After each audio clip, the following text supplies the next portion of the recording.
이 시간 하나님 말씀 같이 봉독하겠습니다. 신명기 6장 4절에서 15절 말씀입니다.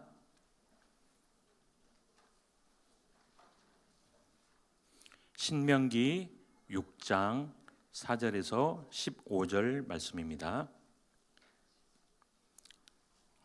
제가 봉독해 드리겠습니다. 이스라엘아 들으라. 우리 하나님 여호와는 오직 유일한 여호와이시니 너는 마음을 다하고 뜻을 다하고 힘을 다하여 내 하나님 여호와를 사랑하라.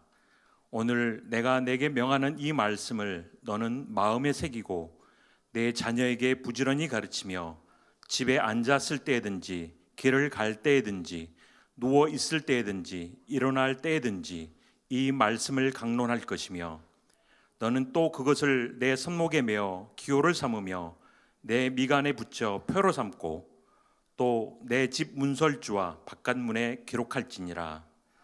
내 하나님 여호와께서 내 조상 아브라함과 이삭과 야곱을 향하여 내게 주리라 맹세하신 땅으로 너를 들어가게 하시고 내가 건축하지 아니한 크고 아름다운 성읍을 얻게 하시며 내가 채우지 아니한 아름다운 물건이 가득한 집을 얻게 하시며 내가 파지 아니한 우물을 차지하게 하시며 내가 심지 아니한 포도원과 감람나무를 차지하게 하사 내게 배불리 먹게 하실 때 너는 조심하여 너를 애굽 땅 종 되었던 집에서 인도하여 내신 여호와를 잊지 말고 내 하나님 여호와를 경외하며 그를 섬기며 그의 이름으로 맹세할 것이니라. 너희는 다른 신들 곧 내 사면에 있는 백성의 신들을 따르지 말라. 너희 중에 계신 너희의 하나님 여호와는 질투하시는 하나님이신즉 너희의 하나님 여호와께서 내게 진노하사 너를 지면에서 멸절시키실까 두려워하노라. 아멘. 이 시간에 담임 목사님 나오셔서 신앙을 이어가는 법이라는 말씀 전해주시겠습니다. 오늘은 진금 예배로 함께 하죠. 우리 레넌트들이 이제 한 살 또 한 학년 더 높아져서 모든 학년 다 진급하는 거지만 이렇게 한 부서가 넘어갈 때 특별하게 조금 챙겨서 우리 같이 함께 축복해주고 또 기도의 제목을 삼는 시간입니다. 이번 나중에 조금 더 시간 되어질 때마다 조금씩 더 이렇게 확인해 볼 건데요. 이번 2023년 우리 교회의 미션입니다.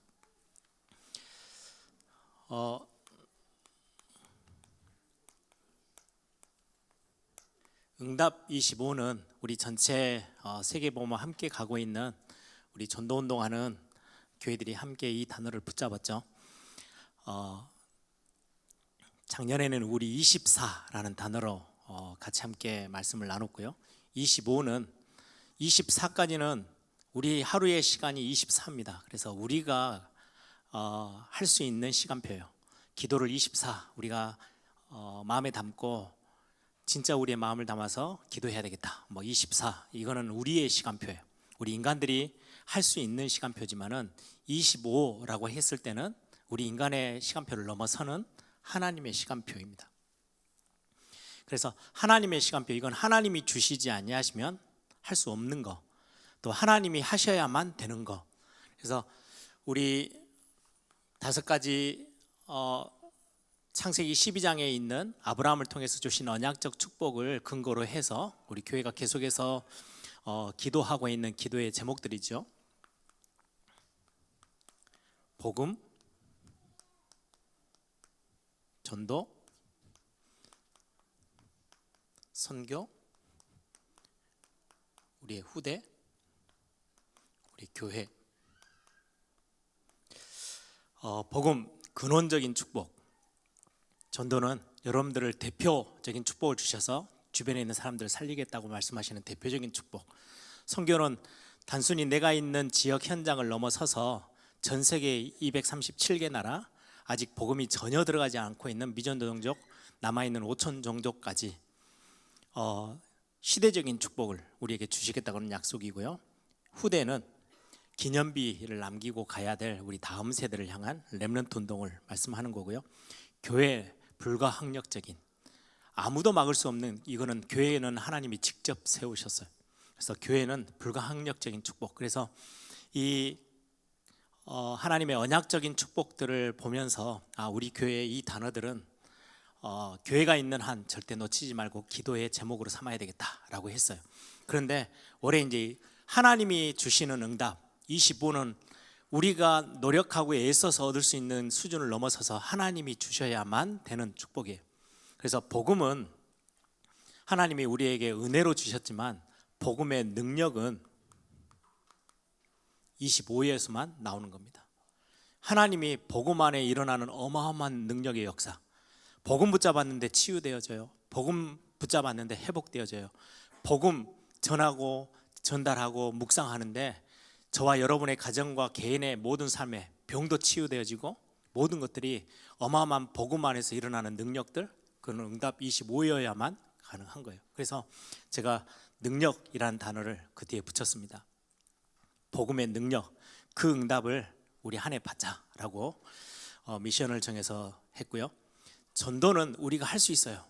막 열심히 나가서 캠프도 하고 영접운동도 해보고 막 우리가 뛰어다닐 수는 있는데 실제로 주어지는 전도라는 축복은 복 자체가 하나님이 주셔야만 가능한 거예요. 그렇죠? 전도를 해보자. 이건 우리가 24에서 할 수 있는 거지만 전도 안에 들어있는 엄청난 하늘의 축복이 우리에게 임하는 것, 전도 때문에 임하는 축복은 25여야만 가능해요. 하나님이 우리에게 주셔야만 가능한 거예요. 또 반대로 우리가 열심히 하는 전도 말고요, 전도는 복이에요. 여러분들이 전도자의 삶을 살아야 되겠다 맘만 먹어도 하나님은 하늘 문을 여시고 엄청난 축복을 부으세요. 그래서 전도는 엄청난 축복과 연결되어져요. 전도라는 거 여러분들이 생각만 해도 우리 예일교회가 전도운동 해야 되는데 그것으로만으로도 여러분들 개인과 가정과 후대와 모든 부분에 하나님은 복을 내리실 것입니다. 전도는 축복. 제가 이 단어들이 연결돼서 떠올랐어요. 선교는 사실은 선교가 가장 어려운 게 저와 여러분이에요. 특히 우리 대한민국에 사는 사람들이 선교를 한다? 참 쉽지 않아요. 선교는 지역을 넘고 민족을 넘어서고 언어도 넘어서고 인종도 넘어서고 전 세계를 내다보는 게 선교인데 우리 대한민국은 한민족이라 그래서요, 혈통이 하나인 한민족. 그러다 보니까 밖을 바라보는 게 훨씬 어려워요. 예를 들면 다른 나라 가면요, 막 인종이 여기저기 막 다 섞여 있어요. 그러면 세계 복음화 이렇게 하면 훨씬 더 쉬워요. 그런데 우리 한국은 우리 한민족 이렇게 해서 그림이 굉장히 좁게 가기 때문에 우리가 만문을 열고 세계 현장을 분석하고 파악하는 거 참 쉽지 않아요. 이제 저 같은 경우는 와이프가 이제 미국에서 태어나고 자라서 이렇게 왔잖아요. 특히 이제 1살 때까지 딱 돌이 되길 때까지 태어난 고향은 아르헨티나예요. 아르헨티나에서 이제 장 목사님이랑 결혼하셔서 바로 가서 거기서 제 와이프를 낳고 1년 딱 돌 되는 때 미국 들어가서 이제 미국에서 평생 있었어요. 저 같은 사람 만나가지고 이제 한국 나와서 이제 살고 있는 거죠. 그러다 보니까 제가 하고 있는 생각에 굉장히 많은 부분이 제가 좁고 딱 한국적이에요. 그걸 굉장히 많이 지적해요. WRC 같은 거 하고 교회 사역하면 제일 먼저 지금 우리 교회는 뭐 외국인도 많이 없는데도 계속해서 자막에 영어 뜨죠. 그걸 왜 띄우나? 뭐 그거 띄워야 또 외국인들이 올 거 아니에요? 그거 하나 조금 틀리면 저한테 막 뭐라 합니다. 저는 보이지도 않고 뭔 말인지도 모르는데 자꾸 이야기를 해요. 그러면서 하는 말이, 아니 세계 선교하려면 글로벌 세계의 그림을 갖고 있어야 되는데 그걸 이제 적용해가지고 저한테 자기가 원하는 남자는 한국에서 최고인 남편을 원하는 게 아니고 세계에서 가장 잘나는 남편을 원한대요. 저하고는 수준이 안 맞는 이야기예요. 그런데도 불구하고 그 이야기를 저는 오케이 해요. 왜요? 선교해야 되는데 우리 수준의 선교를 한다는 거는요 불가능해요. 그런데 이 선교에 도전하도록 힘을 주시는 거는 하나님이 주시는 거예요. 그래서 우리는 굉장히 멋지게 선교라는 단어를 품고 우리하고는 전혀 안 맞는데 선교 현장에 우리가 도전하는 겁니다. 세계 복음화에. 후대는 미래라는 단어를 붙였어요. 여러분들의 자녀를 최선을 다해서 가르치고 뭔가 양육하고 다 할 수는 있지만 미래를 책임져 줄 수는 없어요. 그건 하나님이 하시는 거예요. 우리는 자녀들을 놓고 기도할 수 있어요. 우리 렘넌트들 두고 우리 교사 선생님들이 최선을 다해서 기도하고 양육하고 뭔가를 전달하려고 노력해요. 그런데 이들의 미래는 누구 손에 있어요? 부모님 손에 있지 않아요. 교사 손에 있지 않아요. 하나님의 손에 있어요. 그래서 우리 후대의 미래, 응답 25와 연결되어 있어요. 저는 참 좋아하는 단어입니다. 우리 에일교회가 많은 이 땅에 있는 교회의 모델이 되어졌으면 좋겠고, 우리 후대 다음 세대에 우리 에일교회가 크기의 문제가 아니고요, 알맹이의 문제예요. 실제 이 교회가 가지고 있는 색깔, 참 모델이 되고 싶어요. 그런데 우리 힘으로 그거는 할 수 없어요. 하나님이 응답 주셔야만 이 응답은 일어나요. 그래서 이 앞에는 우리가 항상 놓고 기도하고 있는 단어들이지만은 이번 2023년에 우리가 응답 25라고 했을 때 붙여놓은 단어들입니다. 능력, 하나님 편에 있는 거예요. 축복, 도전하는 거, 미래, 모델, 이 부분들은 우리가 하나님 앞에 힘 얻고 응답 얻어야만 가능한 단어들입니다. 그래서 이 부분들을 2023년 함께 두고 진짜 우리 개인과 교회에 하나님 복음 안에서 엄청난 하나님의 보좌의 능력들을 체험할 수 있도록, 전도 때문에 오는 하나님의 축복이 얼마나 큰지, 선교라는 걸 두고 우리가 조금 더 눈을 넓히고 더 큰 마음과 그림을 가지고 세계 현장을 향해서 도전하는 거. 어렵기 때문에 도전하는 거예요. 불가능하게 보이기 때문에 도전하는 겁니다. 하나님이 주신 힘 가지고 뿐만 아니라 미래를 바꿔줄 수 있도록 하나님이 역사해달라고, 우리의 자녀들과 후대들. 우리는 기도 말고는 다른 게 할 게 없죠. 오늘 또 진금 예배 때 우리 렘넌트들을 두고 이 부분들을 같이 함께 기도의 제목으로 삼았으면 좋겠습니다. 오늘 우리 렘넌트들을 생각하면서 또 렘넌트들 뿐만 아니라 우리 부모고 우리 먼저 믿는 1세대 우리 신앙의 선배들이 같이 함께 붙잡아야 될 부분이어서 제목을 그렇게 붙였습니다. 우리의 믿음, 하나님을 바라보며 믿는 신앙을 이어가는 법.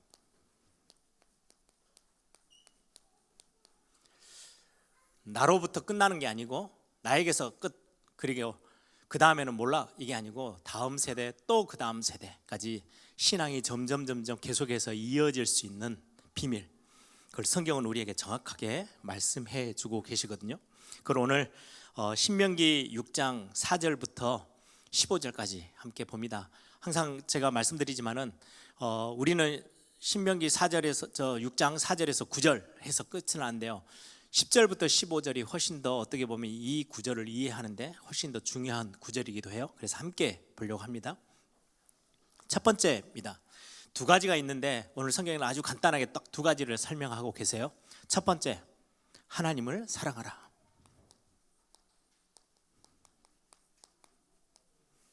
하나님을 사랑하래요. 이게 신앙을 유지하고 그 다음 세대에게까지 또 내 옆에 있는 사람들에게 전달해서 신앙이 이어져 갈 수 있도록 하는 첫 번째 비밀이에요. 두 번째는 그러려면은 자녀에게 가르치래요. 이 두 가지를 말씀하셨습니다. 우리가 말씀을 보면서 간단하게 적용을 좀 해보겠습니다. 가장 먼저 오늘 4절에 보니까 이스라엘아 들으라 라고 되어 있어요. 4절에 이스라엘아 들으라. 뭘요? 하나님의 말씀을. 이거는 굉장히 중요한 부분을 설명해요. 지금 신명기서는 지금 이스라엘 백성들이 애굽에서 있다가 나와가지고 출애굽해서 지금 광야길을 걸어가는 중에 지금 모세라는 지도자를 통해서 하나님이 주신 말씀이에요. 이스라엘아, 지금 하나님의 백성들에게 이스라엘아 들으라. 이제까지는 애굽에 있을 동안에는 뭐 하고 있었어요?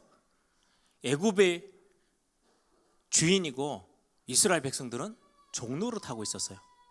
이제까지 누구의 목소리를 듣고 있어야 밥을 얻어먹어요? 애굽의 바로 왕의 목소리를 듣고 애굽 나라의 목소리를 들어야만 밥을 얻어먹고 살 수 있는 위치예요. 주종관계예요. 애굽이 주인이고 자기들은 종이에요. 이게 지금의 이스라엘 백성들의 실제 현실인데 지금 하나님은 첫 번째로 뭘 지금 말씀하시느냐?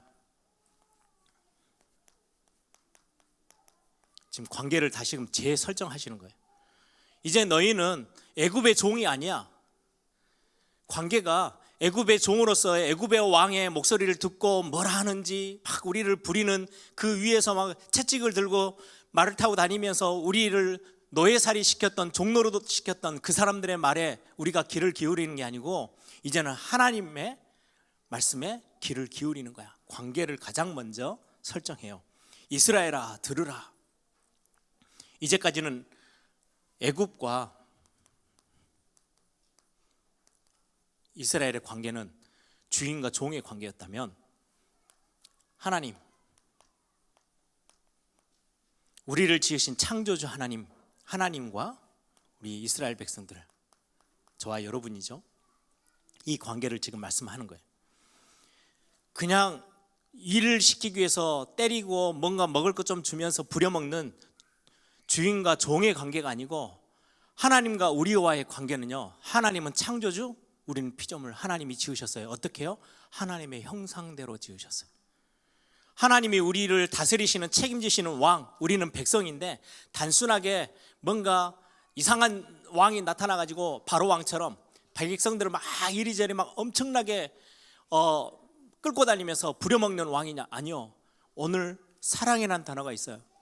백성을 너무나도 사랑하는 왕, 또 왕을 너무나도 사랑하는 백성, 이 관계로 다시금 재정립시키고 있는 하나님의 말씀입니다.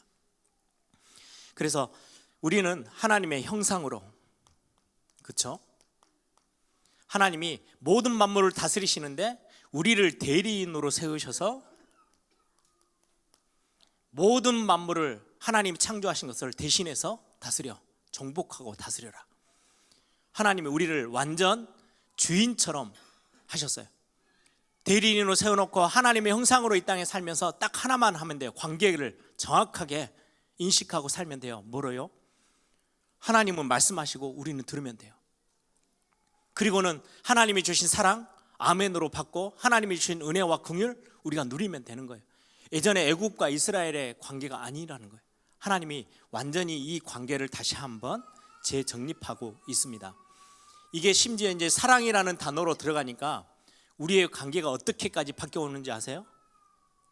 단순히 주인, 하나님은 왕, 이스라엘 백성들은 하나님의 백성, 이 관계를 넘어서서 하나님은 우리의 아버지, 우리는 하나님의 자녀, 사랑 관계로 완전히 뒤바꾸기 시작해요. 그게 십자가, 그 가운데 십자가가 있어요. 그 가운데 그리스도가 계세요. 또요, 우리를 아내 삼으셨대요. 하나님은 신랑, 우리는 신부. 성경은 그렇게 표현하고 있어요. 더 나가서, 한 발 더 나가서 위아래 관계도 아니에요. 너와 나는 친구야. 하나님 우리를 친구 삼으셨대요. 사랑이라는 관계로 완전히 뒤바꿨어요. 세상은 자꾸 일이 끌고 가요. 세상이 커서 우리를 끌고 가고 우리를 종로로 타고 우리를 노예 삼고 포로 삼는데 하나님은 그렇지 않다는 거예요. 이 관계를 가장 먼저 언급하고 바꾸시는 거죠. 그리고는 들으라 말씀하시면서 이 말씀을 6절에 보니까 뭐라고 말씀해요? 말씀을 마음에 새기래요.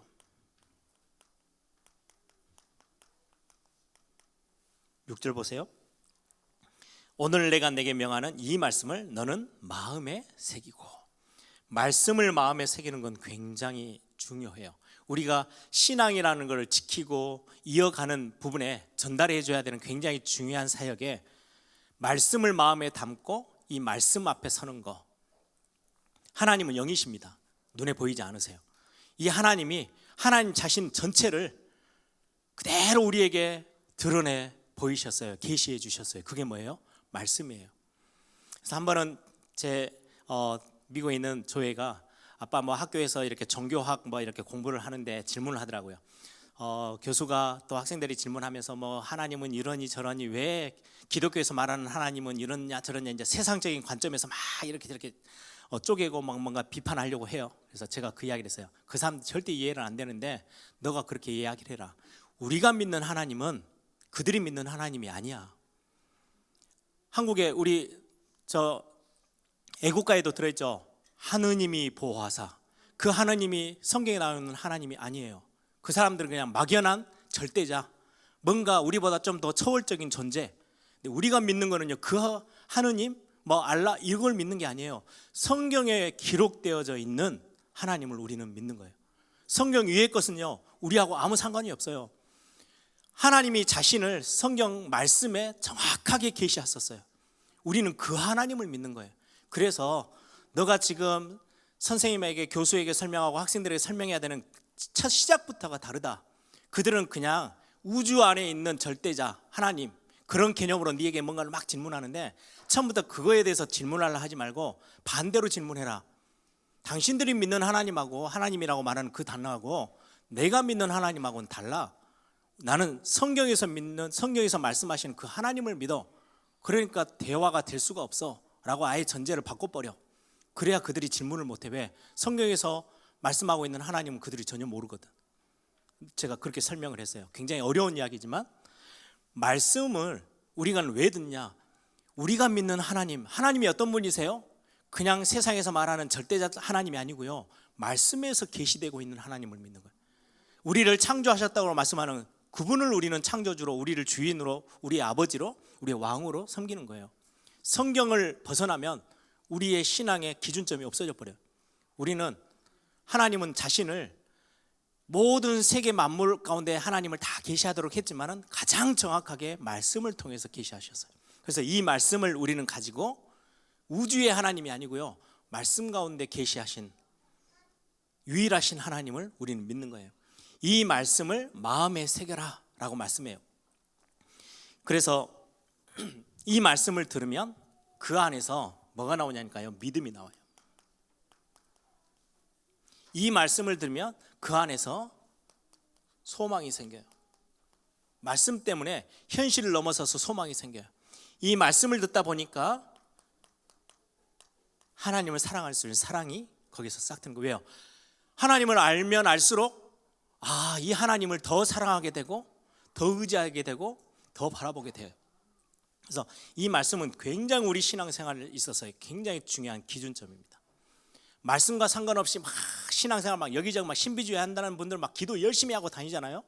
진짜 이상한 하나님을 만나요. 성경에서 말씀하는 하나님이 아니에요. 성경에서 말씀하는 하나님은 말씀을 우리가 집중해서 들을 때 믿음도 생기고요, 하나님을 믿어질 수 있는, 내가 나를 구원하신 하나님이 어떤 분이구나, 믿음이 말씀 속에서 생겨져요. 거기에서 소망도 생기고요, 거기서 하나님을 사랑할 수 있는 근거가 거기서 나와요. 그래서 여러분들이 말씀 듣는 것을 집중하는 건 굉장히 중요합니다. 그래서 우리 렘넌트들을 보면서 제가 제일 안타깝고 제일 많이 기도하는 게, 이 아이들이 어느 날 그냥 매주 앉아서 부모님 옆에서 앉아서 억지로 듣고 있는 메시지가 아니고 하나님의 말씀이 그들에게 한 번만 들려지면 이 응답이 순서대로 다 와요. 믿음이 생겨요. 근데 이 아이들이 세상에 너무 들을 게 많아. 너무 세상의 소리가 너무 많아요. 하나님의 말씀이 하나님의 말씀으로 마음에 담길 수 있는 그 시간, 그래서 아까 우리 장로님도 기도하셨지만 인격적으로 만나질 수 있는 그 시간, 굉장히 중요한 기도 제목. 여러분들 꼭 기도해 주셔야 해요. 이거는 목사님, 부모인 저도 어떻게 할 수 없어요. 기도밖에 없는 거예요. 말씀 때문에 오는 겁니다. 그래서 데살로니가전서 2장 13절에는 그렇게 말씀해요. 이러므로 우리가 하나님께 끊임없이 감사함은, 바울이 지금 데살로니가 교회를 두고 하는 말씀입니다. 하나님께 끊임없이 감사함은 너희가 우리에게 들은 바 하나님의 말씀을 받을 때에 사람의 말로 받지 아니하고 하나님의 말씀으로 받음이니 진실로 그러하도다. 이 말씀이 또한 너희 믿는 자 가운데서 역사하느니라. 하나님의 말씀, 오늘 제가 설교하는, 오전에 또 오후에 설교하는 이 설교가 사람의 말이 아닌 하나님의 말씀으로 들려지는 그 순간부터는요, 진짜 역사가 시작되어지는 거예요. 지금 이스라엘 백성들에게 광야에서 들으라 이스라엘아 라고 말씀하실 때는 이 말씀을 지금 언급하는 겁니다. 하나님을 사랑하라. 이게 중요한 그 말씀 속의 핵심이죠. 5절에 너는 마음을 다하고 뜻을 다하고 힘을 다하여 내 하나님 여호와를 사랑하라. 마음과 뜻과 생명과 힘을 다해서 하나님을 사랑해라. 이 말씀을 듣다 보면 하나님이 어떤 분인지를 알게 돼요. 제가 이제 결혼을 앞두고 이제 소개해서 잠깐 이제 만났어요. 결혼 정년기가 돼서 연결을 해주니까 우리 청년들한테는 자주 그런 이야기를 하는데요. 제가 생각하면서 나라는 사람을 좀 밝히 보여줘야 빨리 결정을 하겠다. 괜히 나에 대해서 잘 모르고 그냥 겉모습만 보고 들은 이야기로만 듣고 감정이 이렇게 막 뭔가 좋아하는 감정이 생겼는데 더 깊이 알다 보니까 영 자기하고 안 맞는 사람이야. 그러면 이거는 이제 20대 뭐 초반이든 뭐 나이가 어리면 헤어지면 끝나는데 이제 결혼을 앞두고 만나는 만남이니까 이건 빠르게 결정도 해야 되지만 정확하게 할 수 있도록 도와야 되겠다. 그래서요, 제가 잠깐 한 이틀 미국에 있는 그 시간표에 와이프는 뉴욕에서 있었는데요, 형님 집에 있다가 중간에서 만나서 저에 대해서 짧은 시간인데 막 이야기를 했어요. 하다 보니까 하루에 5시간, 그래서 이틀 만났는데 10시간을 제가 했대요. 저는 시간을 안 쟀는데 저에 대해서 하나부터 10까지 다 이야기를 했어요. 그리고는 빨리 결정을 해라. 뭐 이런저런 감정이 생기기 전에 나에 대한 이야기를 가지고 내가 기도하던 사람이 맞는가 평가할 수, 빨리 판단할 수 있도록 내 거를 다 이야기할게. 그래서 이야기를 했어요. 그러고 나니까 그 다음부터 감정이 생기고 좋아하는 감정부터 사랑하는 감정으로 막 해서 결혼까지 가는 게 어렵지 않았어요. 왜요? 아는 만큼 사랑할 수 있거든요. 아는 만큼 좀 더 구체적으로 다가갈 수 있거든요. 하나님을 말씀 통해서 우리가 알고 더 믿어지는 만큼 사랑이 더 깊어질 수 있어요. 그래서 하나님이 이 관계를 먼저 정립하고 말씀을 우리에게 주시는 겁니다. 그리고는 마음과 뜻과 생명과 힘 다해서 사랑해라. 이 사랑을 가장 잘 표현할 수 있는 우리에게 주신 최고의 시간이 예배입니다. 예배할 때 우리가 하나님께 집중해요. 왜? 사랑하는 사람에게 집중하고요. 우리의 우선순위를 그 대상에게 결정을 해요. 사랑할 때만이 가능한 거예요. 이게 우리의 인생의 가장 최고의 표현의 시간이요, 예배하는 시간이에요. 그래서 예배가, 여러분들 우리가 하나님을 어떻게 사랑하죠? 여러분들 예배 통해서 모든 것들을 다 표현할 수 있어요. 하나님의 음성 듣고요, 여러분들이 하나님 앞에 고백도 하고요, 하나님과 함께함이 너무 좋다고 감사를 표현하기도 하고요, 찬양하기도 하고요. 그게 예배의 중요한 부분이죠. 이게 하나님을 사랑하라 라고 하시는 말씀이에요. 이때 하나님이 주시는 메시지가, 그 다음 메시지가, 그러면 7절에 내 자녀에게 부지런히 가르치며 집에 앉았을 때든지 길에 있을 때든지 누웠을 때든지 일어날 때든지 말씀을 강론해라 라고 이제 자녀에게 가르치라 라고 말씀하는데, 여기에 먼저 따르는 배경이 있습니다. 우리가 이 부분들을 잘 기억해야 됩니다. 10절부터 15절까지인데요, 다시 한번 아까 우리 장로님 읽어주셨지만 같이 함께 보겠습니다. 10절부터 내 하나님 여호와께서 내 조상 아브라함과 이삭과 야곱을 향하여 내게 주리라 맹세하신 땅으로 너를 들어가게 하시고, 지금 광야에 있는데 가나안 땅 들어가게 하시고, 내가 건축하지 아니한 크고 아름다운 성읍을 얻게 하시며, 실제로 그렇게 됐죠. 전쟁하러 다 나왔다가 그냥 들판에서 다 죽었어요. 우박에 맞고 죽고 다 죽어버렸어요. 그러고 나니까 성은 텅텅 비어 있어요. 다 지어놓은 성에 들어가서 살게 돼요. 내가 채우지 아니한 아름다운 물건들이 가득한 집을 얻게 하시며, 내가 파지 아니한 우물을 차지하게 하시며, 내가 심지 아니한 포도원과 감람나무를 차지하게 하사 내게 배불리 먹게 하실 때에, 하나님 너에게 많은 축복을 주셔서 번영하고 풍요롭고 아주 편안할 때, 이때 잊지 말아야 돼. 저는 이 단어가요 뼈저리게 느껴져요. 가끔 한 번씩 제 아이들에게도 이야기를 해요. 저만 해도 자라면서 쉽지 않은 환경이었어요.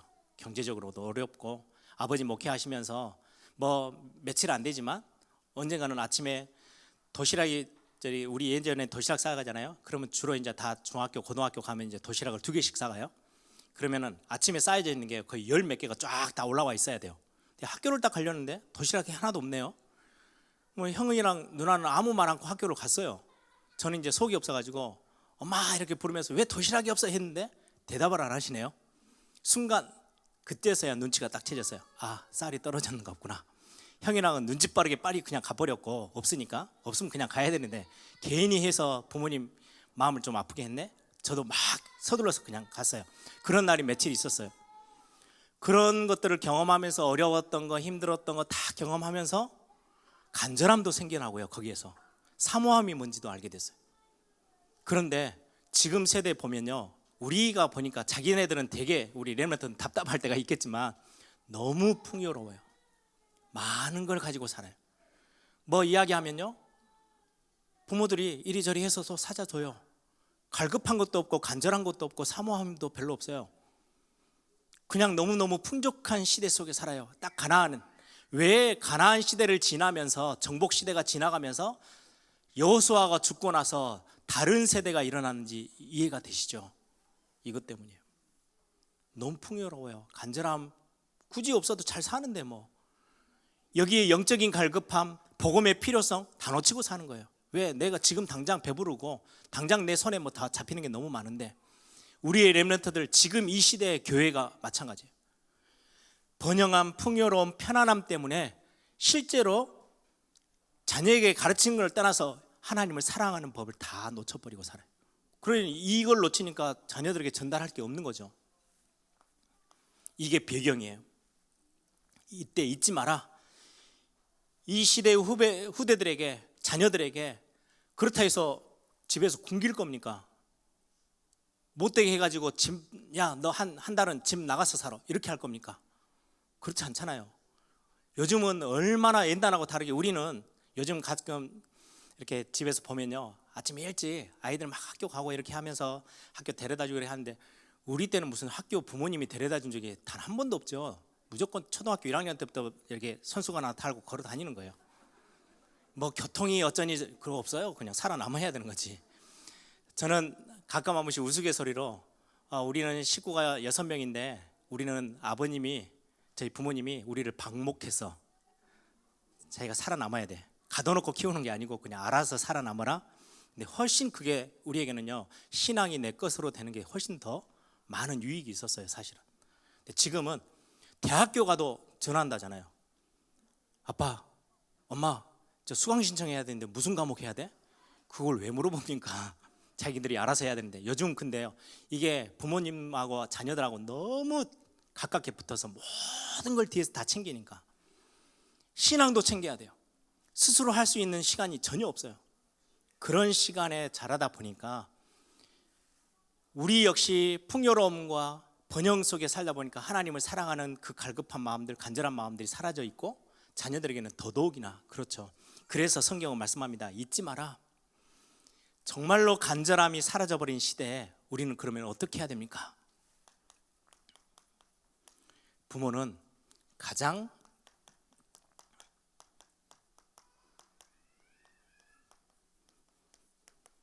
좋은 교사입니다. 부모 통해서 배우는 게 가장 최고입니다. 제가 몇 가지 예를 좀 들어드릴까요? 링컨, 미국의 가장 훌륭한 대통령이라고 말하는 링컨 대통령, 링컨이 그런 고백을 했어요. 하나님을 진실히 믿는 부모를 가졌다면 그는 진정한 부자다. 아는 거죠. 그러면서 그렇게 이야기합니다.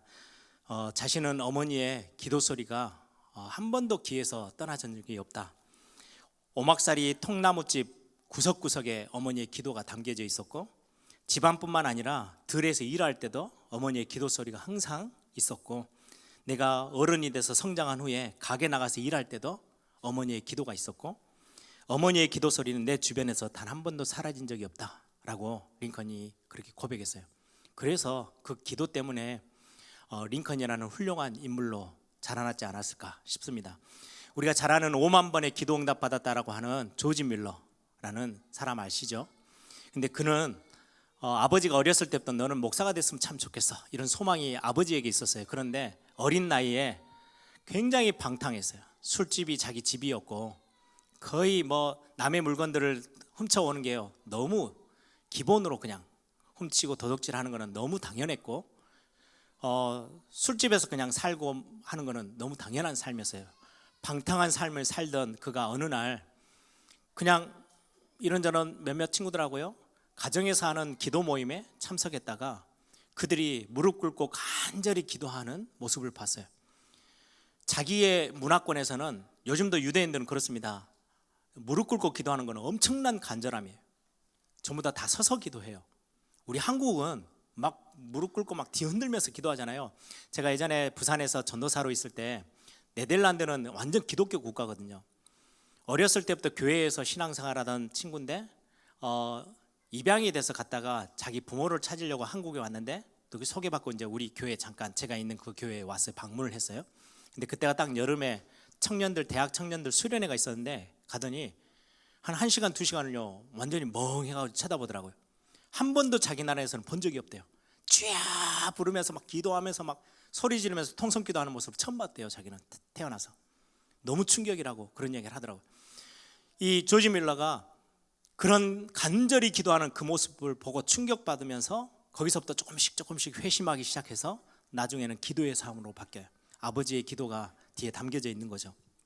너무나도 잘 아는 어거스틴, 우리는 성자라고 단어를 붙일 만큼 기독교 역사상 굉장히 중요한 인물이 되어졌는데요. 우리 알다시피 그는 어릴 때 굉장히 방탕한 삶을 살았어요. 완전 이상한 이교도에 빠지기도 하고, 그런데 결국은 그 어머니의 기도가 그를 완전히 바꿔놓았죠. 우리가 잘 아는 요한 웨슬레라는 목사님이 있습니다. 감리교회 시작점이 되어졌던 그 웨슬레 어머니 수잔나는 자녀가 19명이었대요. 19명을 키우는 거예요. 근데 이 19명을 키우면서 몇 가지 법을 가정에서 엄마의 법을 딱 정했어요. 그 몇 가지를 한번 소개해 드릴게요. 간식 없음. 19명 키우니까 뭐 당연히 그렇겠죠. 정시 때 밥 챙겨 먹지 않으면 굶어야 돼. 간식 없음. 그게 첫 번째고요. 8시 아침 8시 기상. 개인의 의견들 19명이지만은 철저히 개인의 의사들은 내가 존중한다. 엄마의 어떤 법이에요. 그리고 말을 배우면 기도하는 훈련을 가장 먼저 시키겠다. 이게 엄마의 법이었고요. 예배하는 거는 가장 1순위, 가장 중요한 거고, 때를 쓸 때는 들어주지 않음. 때 쓰면 절대 안 들어주는 거. 대화하고 뭐 부탁하든지 하지 않으면, 그리고 잘못했을 때 잘못을 고백하면 무조건 용서. 근데 용서를 빌지 않으면 무조건 벌. 이렇게 굉장히 엄하게 가르쳤다고 해요. 약속은 했으면 반드시 지키기. 부모의 훈계를 굉장히 두렵게 받도록 그렇게 부모와 자녀의 관계를 딱 정확하게, 안 그러면 19명을 어떻게 키우겠어요? 그러던 중에 웨슬레라는 굉장히 시대적인 인물이 그 안에서 그 부모의 기도와 가르침 속에서 자랐던 거죠. 이처럼 부모는 최고의 교사입니다. 부모가 이 비밀을 갖고 있으면 전달돼요. 그래서 저는 제 중심에 아이들을 보면서 많은 말로 가르치는 것도 있지만, 저도 우리 부모님을 통해서 이걸 배웠던 것처럼 내 자녀들이 어릴 때 조금 헤매도 흔들려도 어느 날 내가 이 부분에 정확한 답을 가지고 진짜 하나님을 마음과 뜻과 힘을 다해서 사랑하는 그 비밀을, 하나님을 경외하는 걸 가지고 있으면 어느 날 신앙은 이어질 거다. 저는 제 개인적으로, 왜요? 제가 아이들을 이리저리 끌고 다닐 수가 없기 때문에 방법을 하나님은 가르쳐 주셨어요. 마지막입니다. 7절부터 9절입니다. 내 자녀에게 부지런히 가르치며 집에 앉았을 때, 길을 갈 때, 누워 있을 때, 일어날 때 언제든지 말씀을 가르치고 강론하래요. 함께 토론도 하고 포럼하고 같이 말씀 은혜 나눈 것들을 이야기하면서, 이게 방법 중에 하나예요. 또 하나는요, 손목에 메고 미간에 표로 삼아라 붙여서, 일하러 나가면서 손목 떼고 나가는 아이들은 없죠. 우리가 손목을 항상 달고 다녀요. 항상 머리는 붙어 있어요. 이마에다 붙이고 손목에다 붙이라는 거는 항상 기억하게 하라는 거예요. 그리고 마지막으로 들어올 때 나올 때 다 볼 수 있도록 집 물설주, 그리고는 문에다가 기록하래요. 이렇게 해서 하나님의 말씀, 하나님을 사랑하는 법, 이 신앙을 가르쳐 줘라. 그래서 저와 여러분이 오늘 이 본문을 보시면서 당연히 우리 다 잘 알고 있는 말씀이지만 우리의 언약으로 더 기도 제목으로 더 단단하게 붙잡을 수 있는 시간이 되기를 바랍니다. 내가 이 부분이 되어지면 아이들에게 전달돼요. 가장 좋은 열쇠는 부모입니다.